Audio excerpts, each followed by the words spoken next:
Daily bread Bible facts. క్రొత్త నిబంధన ప్రకారం దశమ భాగం ఇవ్వచ్చా ఇవ్వకూడదా? పాత నిబంధనలో దశమ భాగం ఇవ్వడం ఎప్పుడు ప్రారంభం అయ్యింది? యేసుక్రీస్తు కానుకలను ప్రోత్సహించాడా? కానుకల విషయమై ఆదిమ అపోస్తుల వైఖరి ఏమిటి అనే విషయాలు ఈ వీడియో ద్వారా పూర్తిగా తెలుసుకుందాం. నేటి సంఘాలలో దశమ భాగం విషయాల్లో గందరగోళం ఏర్పడుతూనే ఉన్నది. కొంతమంది దేవజనులు దశమ భాగం విషయంలో డిమాండ్ చేయడం జరుగుతుంది, ఇవ్వకపోతే నరకానికి అంటున్నారు. కొంతమంది దేవజనులు సత్యవాక్యం కన్నా దశమ భాగాల గురించే నిత్యము ప్రసంగాలు చేస్తారు. మరికొంతమంది దేవజనులు దశమ భాగం ఇవ్వనవసరం లేదు అని ప్రసంగిస్తారు. వీటన్నిటికీ జవాబులు ఈ వీడియోలో చేయడం జరిగింది. కావున వీక్షకులు చివరి వరకు ఈ వీడియోని వీక్షించి సత్యాన్ని తెలుసుకోగలరు. దశమ భాగము అంటే మన ఆదాయంలో 10వ భాగాన్ని దేవునికి ఇవ్వడం. 10వ భాగం అనగా దశాంశం అనే సంఖ్య కనిపిస్తుంది. దశాంశం అంటే 10 అని మనకు తెలుసు. ఈ 10 అనే సంఖ్య హిబ్రూ పదం నుండి వచ్చింది. మన ఆదాయంలో 10% దేవునికి ఇవ్వడమే దశమ భాగం అంటారు. అయితే ఇప్పుడు మనం పాత నిబంధన ప్రకారం, క్రొత్త నిబంధన ప్రకారం వేరువేరుగా దశమ భాగాల గురించి నేర్చుకుందాం. ముందుగా పాత నిబంధన ప్రకారం తెలుసుకుందాం. లేవ్య కాండము 27వ అధ్యాయము 30వ వచనం. భూధాన్యములలోనేమి వృక్ష ఫలములలోనేమి భూఫలములన్నిటిలో దశమ భాగము యెహోవా సొమ్ము, అది యెహోవాకు ప్రతిష్ఠితమగును. ఈ లేఖనం ప్రకారం దశమ భాగము యెహోవా సొమ్ము అంటే దశమ భాగం మనది కాదు, దేవునిది. అంటే దశమ భాగం దేవునిది కాబట్టి మనం దేవునికి ఇచ్చేయాలి. ఇది దేవుడు మోషే ధర్మశాస్త్రంలో క్రీస్తుపూర్వం 15వ శతాబ్దంలో వ్రాయించిన మాటలు. దేవుని స్వకీయ జనాంగమైన ఇజ్రాయేలీలు ఇది పాటించాలి. ప్రతిష్ఠితమైన సొమ్మును దేవునికి ఇవ్వకుండా మనం దాచుకోకూడదు. మోషే ధర్మశాస్త్ర గ్రంథంలో దశమ భాగం గురించి వ్రాయబడక మునిపే దేవుని భక్తులు దశమ భాగం ఇవ్వడం జరిగింది. ఆది కాండము 14వ అధ్యాయము 20వ వచనం. నీ శత్రువులను నీ చేతికి అప్పగించిన సర్వోన్నతునకు దేవుడు స్తుతింపబడుగాక అని చెప్పాను. అప్పుడు అతడు అన్నిటిలో ఇతనికి 10వ వంతు ఇచ్చాను. ఈ లేఖనములో 10వ వంతు అబ్రహాము షాలేము రాజైన మెల్కీసెదెకుకు ఇస్తున్నాడు. బైబిల్లో దశమ భాగం గురించి ఇదే మొట్టమొదటి ప్రస్తావన. అబ్రహాము శత్రురాజులను ఓడించి తిరిగి వస్తుండగా మెల్కీసెదెకు అబ్రహామును ఆశీర్వదించడం జరిగింది. అప్పుడు అబ్రహాము సర్వోన్నతుడైన దేవుని యాజకుడైన మెల్కీసెదెకుకు దశమ భాగం ఇచ్చాడు. ఇక్కడ మెల్కీసెదెకు అంటే ఎవరంటే యేసుక్రీస్తు. అంటే దేవునికి అబ్రహాము దశమ భాగం ఇచ్చాడు. అలాగే ధర్మశాస్త్రం ముందే మరొక భక్తుడు కూడా దేవునికి దశమ భాగం ఇవ్వడం జరిగింది. ఆది కాండము 28వ అధ్యాయము 22వ వచనం. మరియు స్తంభముగా నేను నిలిపిన ఈ రాయి దేవుని మందిరమగును, మరియు నీవు నాకిచ్చిన యావత్తులో 10వ వంతు నిత్యముగా నీకు చెల్లించదని మొక్కుకొనెను. ఈ లేఖనం ప్రకారం యాకోబు కూడా దేవునికి దశమ భాగం ఇస్తానని ప్రతిజ్ఞ చేశాడు. కావున ధర్మశాస్త్రం కంటే ముందే అబ్రహాము యాకోబులు దేవునికి దశమ భాగాలు ఇవ్వడం జరిగింది.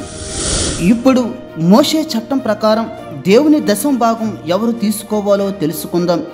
సంఖ్యాకాండము 18వ అధ్యాయము 20వ వచనం. మరియు యెహోవా అహరోనుతో ఇట్లనెను, వారి దేశములో నీకు స్వాస్థ్యము కలగదు, వారి మధ్యను నీకు పాలు ఉండదు.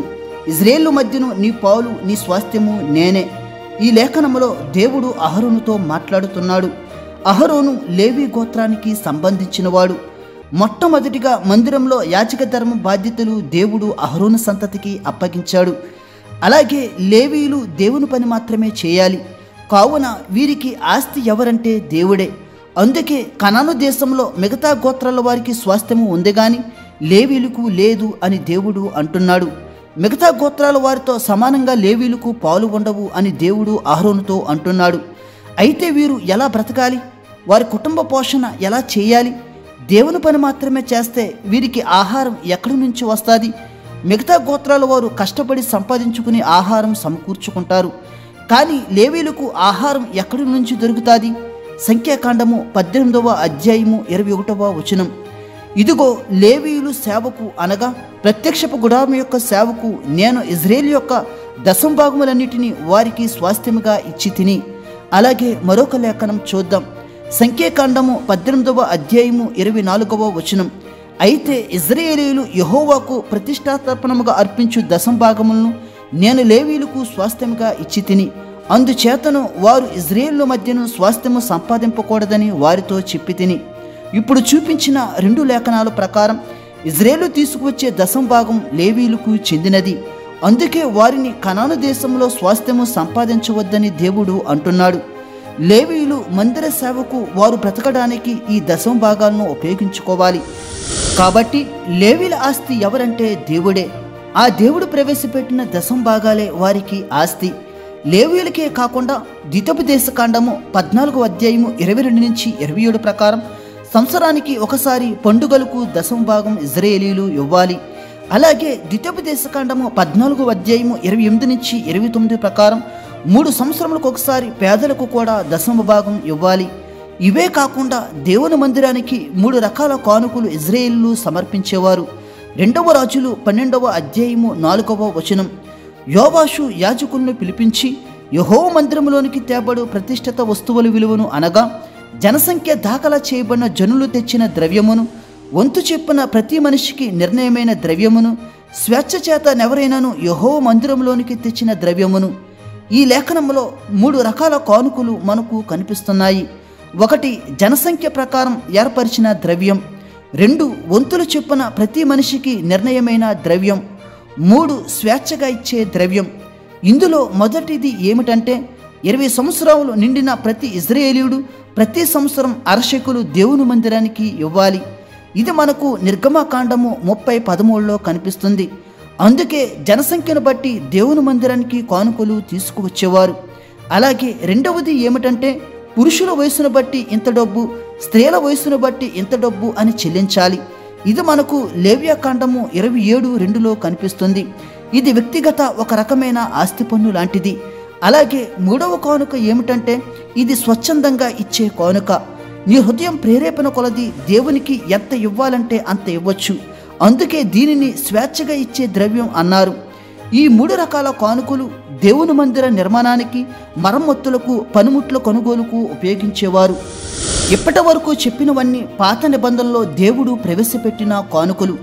ఇవన్నీ మోషే ధర్మశాస్త్ర ప్రకారం ఇశ్రాయేలీయులు పాటించేవారు. దేవునివి దేవునికి ఇచ్చేసేవారు. ఇప్పుడు క్రొత్త నిబంధనలో ఉన్న కానుకల గురించి తెలుసుకుందాం. క్రొత్త నిబంధన ప్రకారం దశంభాగం ఇవ్వచ్చా ఇవ్వకూడదా, మరియు యేసుక్రీస్తు గారు మరియు ఆదిమ అపోస్తలులు కానుకల పట్ల వారి వైఖరి ఏమిటో తెలుసుకుందాం. ఇప్పుడు యేసుక్రీస్తు గారి యొక్క ఉద్దేశం ఏమిటో తెలుసుకుందాం.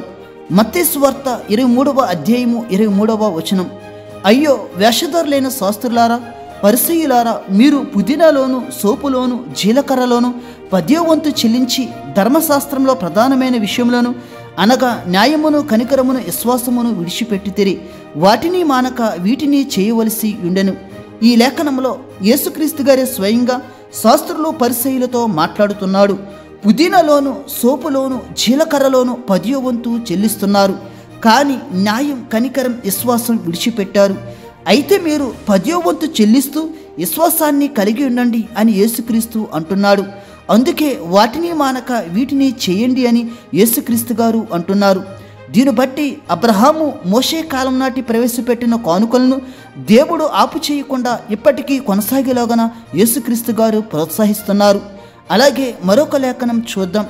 మత్తయి సువార్త 22వ అధ్యాయము 21వ వచనం, అందుకాయన అలాగైతే కైసరివి కైసరునకును, దేవునికి దేవునికిని చెల్లించడని వారితో చెప్పాను. ఈ లేఖనంలో కూడా యేసుక్రీస్తు గారే స్వయంగా మాట్లాడుతున్నారు. కైసరివి కైసరికి ఇచ్చేయమంటున్నాడు. ఇక్కడ కైసరు అంటే రోమా సామ్రాజ్య చక్రవర్తి. ఇతడు ప్రజలకు పన్ను విధిస్తాడు. ఆయా సమయాలకు ప్రజలు ఆ పన్నులు చెల్లించాలి. అంటే ఇది రోమా ప్రభుత్వం విధించే పన్ను. కావున ప్రభుత్వ పన్ను ప్రభుత్వానికి చెల్లించండి, అలాగే దేవునిది దేవునికి చెల్లించండి అని యేసుక్రీస్తు అంటున్నాడు. దీని ప్రకారం యేసుక్రీస్తు గారు దేవుని కానుకలను విస్మరించలేదు. అవి దేవునికి చెల్లించండి అని యేసుక్రీస్తు అంటున్నాడు. అలాగే మరొక లేఖనం చూద్దాం. మార్కు సువార్త 12వ అధ్యాయము 42-43 వచనములు, ఒక బేద విధవరాలు వచ్చి 2 కాసులు వేయగా ఆయన తన శిష్యులను పిలిచి, కానుక పెట్టెలో డబ్బులు వేసిన వారందరికంటే ఈ బేద విధవరాలు ఎక్కువ వేసిరని మీతో నిశ్చయముగా చెప్పుచున్నాను. ఈ లేఖనంలో కూడా యేసుక్రీస్తు గారు కానుకలను ప్రోత్సహించారు.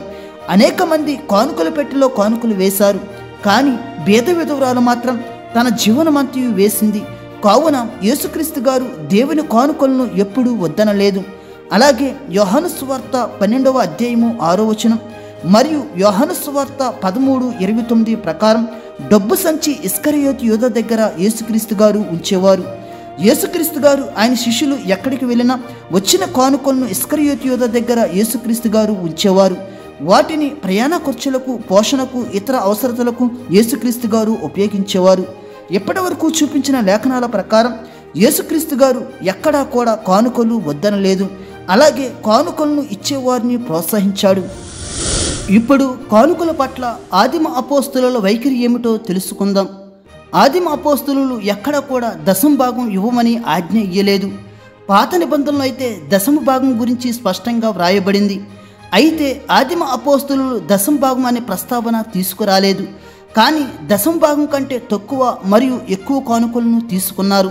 అపోస్తుల కార్యములు 4వ అధ్యాయము 34-35 వచనములు. భూములైనను ఇండ్లైనను కలిగిన వారందరూ వాటిని అమ్మిన వాటి వెల తెచ్చి అపోస్తుల పాదముల యొద్ద పెట్టుచూ వచ్చిరి. వారు ప్రతి వానికి వాని అక్కర కొలది పంచిపెట్టిరి గనుక వారిలో ఎవనికి కొదువు లేకపోయిను. ఈ లేఖనంలో ఆదిమ అపోస్తులు చేసిన సువార్త ద్వారా అనేక మంది యేసుని విశ్వసించి వారు భూములు, ఇండ్లు అమ్మి వాటి ధనాన్ని అపోస్తుల పాదముల యొద్ద పెట్టారు. ఈ ధనమును అపోస్తులు సంఘ క్షేమాభివృద్ధి నిమిత్తమే ఉపయోగించేవారు. అలాగని వారు పెద్ద పెద్ద బంగ్లాలు, పెద్ద పెద్ద కార్లు కొనుక్కోలేదు. వారి పోషణ నిమిత్తం మరియు సంఘ క్షేమం కొరకు ఉపయోగించారు. అయితే ఇక్కడ వీరు దశమ భాగం కంటే ఎక్కువే అపోస్తుల పాదముల యొద్ద పెట్టారు. అందుకే ఇచ్చిన కొలది వారికి కొదువు లేకుండా దేవుడు చేశాడు.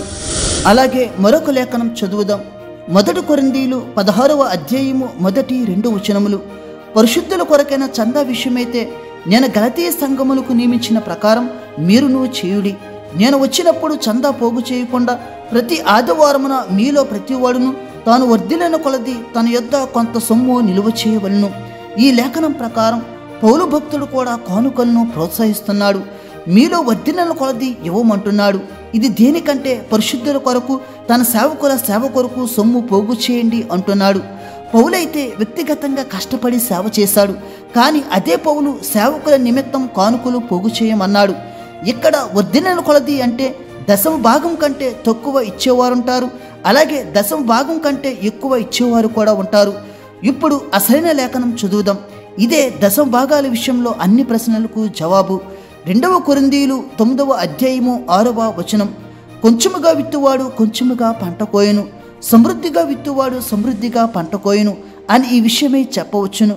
ఈ లేఖనం ప్రకారం కొంచెం విత్తితే కొంచెమే పంట కోస్తావు, అంటే ₹1 ఇస్తే ₹1 పంట కోస్తావు. సమృద్ధిగా విత్తువాడు సమృద్ధిగా పంట కోస్తాడు, అంటే ₹100 ఇస్తే ₹100 తగ్గ పంట కోస్తావు. కావున 1%, 5%, 10%, 20%, 30% అయినా ఇవ్వచ్చు. కానీ నీవిచ్చిన దాన్ని బట్టే నీకు ప్రతిఫలం దక్కుతుంది. ఇక్కడ దశమ భాగం ప్రస్తావన లేదు, కానీ ఇచ్చిన దాన్ని బట్టే నీవు దీవించబడతావు. అందుకే పై వచనాల్లో ఈ విధంగా వ్రాయబడింది: పిసినితనముగా ఇయ్యక ధారాళముగా ఇవ్వాలి. అలాగే సనుకుకోకుండా బలవంతంగా ఇవ్వకూడదు. ఉత్సాహంగా దేవునికి ఇస్తే సర్వ సమృద్ధి దేవుడు మనకు అనుగ్రహిస్తాడు. అందుకే అపోస్తుల పాదాల దగ్గర ఆస్తులు పెట్టిన వారు ఇచ్చిన కొలది అభివృద్ధి చెందారు. క్రొత్త నిబంధన ప్రకారం నువ్వు ఎంత ఇస్తే అందుకు తగ్గ ప్రతిఫలం పొందుతావు.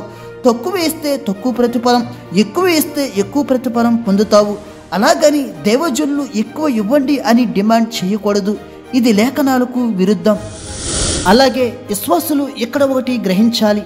మలాకి 3:10 ప్రకారం నా మందిరంలో ఆహారం ముడినట్లు 10వ భాగం నా మందిరంలోకి తీసుకురండి అని దేవుడు అంటున్నాడు. మందిరంలో ఆహారం అంటే భూ సంబంధమైన ఆహారం కాకుండా ఆత్మ సంబంధమైన ఆహారం మనకు మందిరంలో ఉండాలి. అంటే దేవుని వాక్యం మందిరంలో ఉండాలి. వాక్యం మందిరంలో ఉండాలి అంటే దైవజనుడు ఉండాలి.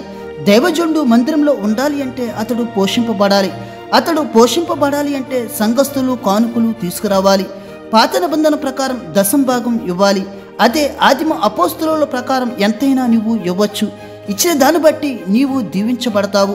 ఆనాడు లేవీయులు జీవనోపాధి పనులు చేయకుండా దేవుని సేవ మాత్రమే చేశారు. ఈనాడు దేవజనులు కూడా ఆత్మరక్షణకై సమస్తము వదులుకున్న వారు ఉన్నారు.